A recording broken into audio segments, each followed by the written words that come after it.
Planladığımız web sayfasını yayınlayabilmemiz için ilk olarak alan adı tescili yapmamız gerekmektedir. Alan adımızı tescilleyebilmemiz için dünya genelinde birçok firma bulunmaktadır. Ama biz şu an Google Domains üzerinden nasıl alan adı tescil ettirebiliriz onu göreceğiz. Alan adını tescil ettirebilmek için Visa, Mastercard benzeri bir kredi kartı ya da banka kartımızın olması yeterli. İlk olarak adres satırımıza domains.google yazıyor ve enter'lıyoruz. Normal şartlarda açılacak olan sayfanın bilgisayarımızın diliyle aynı dilde açılması gerekir. Ama eğer farklı bir dilde açılırsa sayfanın en altına inerek sayfa görüntülenme dilini değiştirebilirsiniz.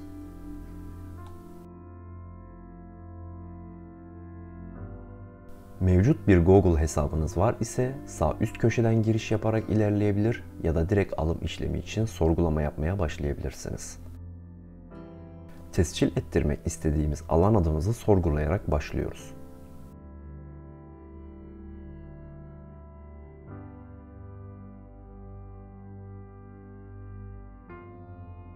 Alan adı sorgulamamızın sonucunda burada tam eşleşme yazıyor ise bu alan adı müsait ve tarafımızdan alınabilir demektir. Buna benzer bir sayfa önünüze gelir ise bu alan adı daha evvel kaydedilmiş demektir. Yani satın alamayız ama farklı uzantılarını alabiliriz. Bunun için sayfanın devamında alternatifler sunulmuştur. Biz tam eşleşme yazısını gördük ve alan adı bizim için alıma müsait. Ek olarak almak istediğimiz alan adının alternatif uzantıları da gösterilmekte. Dilersek bu ismin .net, .org, .info gibi benzeş isimlerinden istediğimizi de alabiliriz. Ben sadece .com uzantılı olan bu ismi alım işlemine devam ediyorum. Dilerseniz satın alma işleminizi farklı para birimleri ile de yapabilirsiniz.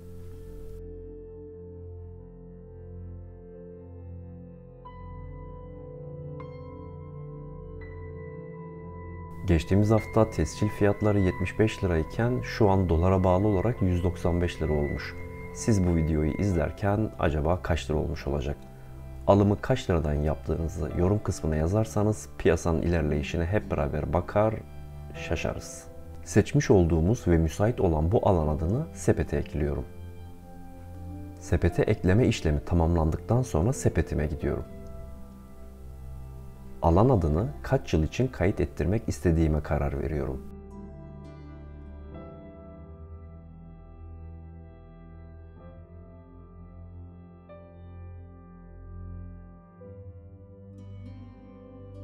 Gizlilik koruması nedir?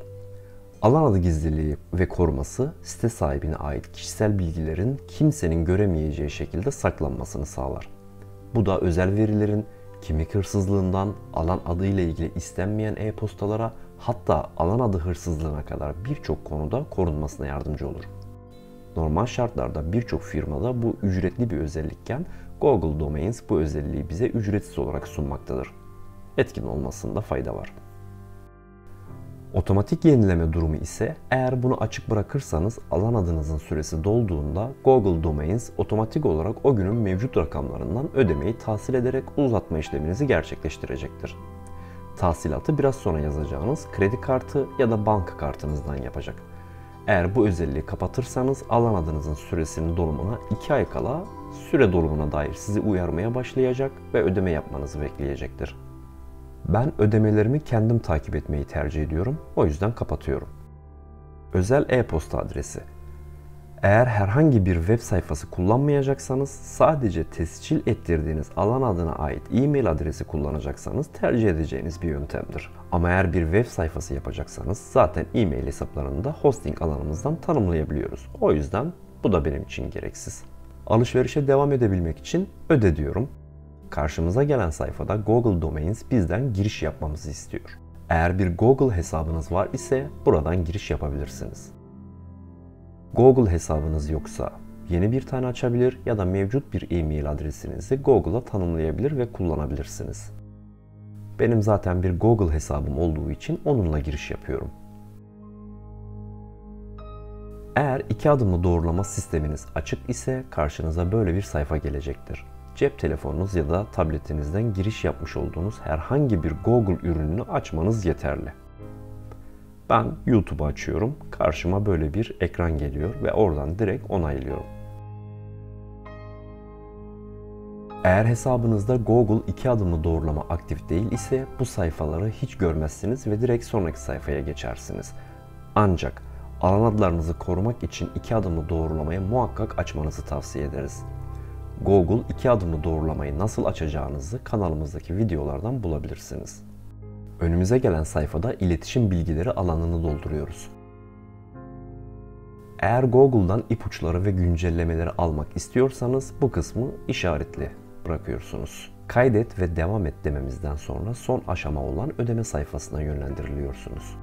Satın alma işlemini tamamlamak için kredi kartı ya da banka kartı bilgilerimizi yazacağız. Kart numaranızı, ay ve yıl olacak şekilde son kullanma tarihini ve kartımızın arka yüzünde bulunan güvenlik kodunu yazıyoruz. Fatura adresimizi belirtip satın al butonuna tıklıyoruz. An itibariyle alan adımızın tescillenme işlemi tamamlanmıştır. Bu alan adı artık bize ait. Mevcut alan adınızın web sitenizi tetikleyebilmesi için DNS ayarlarınızın yapılandırılması gerekiyor. Google Domains DNS ayarlarının nasıl yapılacağını kanalımızdaki videolarımızda bulabilirsiniz.